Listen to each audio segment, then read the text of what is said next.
ఇన్ని కోట్లు పెట్టి ఎలక్షన్ అని ఒక డ్రామా చేసి మీకు కావాల్సిన రిజల్ట్ చేసుకుంటారా?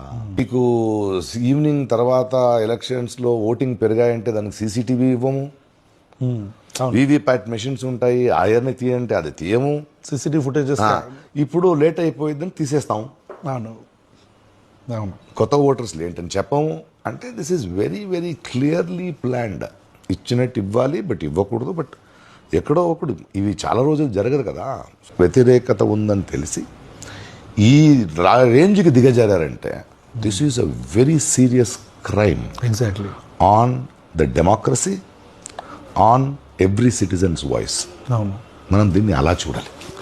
అంటే ఇది ఎంత పెద్దది, ఇది ఊరికే it is not a small joke. It is world political హిస్టరీలో ఇక్కడ దాకా వెళ్ళారంటే అంటే ఒక ఇంట్లో 40 ఓట్లు 80 ఓట్లు అండ్ ఇవన్నీ వాళ్ళ డేటాలే.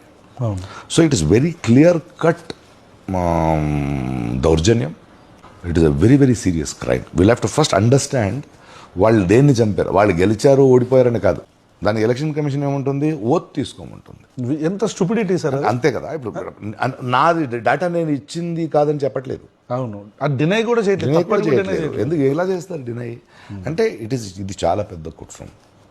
ఫస్ట్ దీని నుంచి అండర్స్టాండ్ మనం ప్రజలు అర్థం చేసుకోవాల్సిందే. ప్రతి ఒక్కరూ కూడా మనకి ఏ పార్టీ కాదు, ఇప్పుడు అన్యాయం జరిగింది ఫర్ అస్.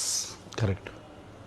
అంటే నా మ్యాండేట్కి, అంటే నా ట్యాక్స్తో ఇన్ని కోట్లు పెట్టి ఎలక్షన్ అని ఒక డ్రామా చేసి మీకు కావాల్సిన రిజల్ట్ చేసుకుంటారా? నా గొంతు ఏముందో దాన్ని కూడా అది డిసైడ్ చేసారు. దీనికి కోపం రావాలి. అది ఎవడు చేసినా public has to speak. Public has to realize.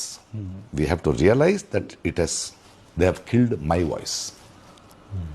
So we are not talking about EVMs now. EVMsలు జరిగాయి, అన్నీ జరిగాయి, దానికన్నా ఘోరంగా. అవును, ఇంకా ఘోరంగా. ప్లస్ ఆయన చాలా క్లియర్గా చెప్పారు, మన దేశంలో మనం పేపర్ బ్యాలెట్ ఉన్నప్పుడు మొత్తం దేశం మొత్తం ఒక రోజులో అయిపోయేది. అవును, ఇది ఎందుకు ఒక ఏదో టెలివిజన్ సీరియల్లా, అవును, ఎపిసోడ్స్ ఒక కొరియోగ్రాఫ్లో ఎందుకు జరుగుతుంది?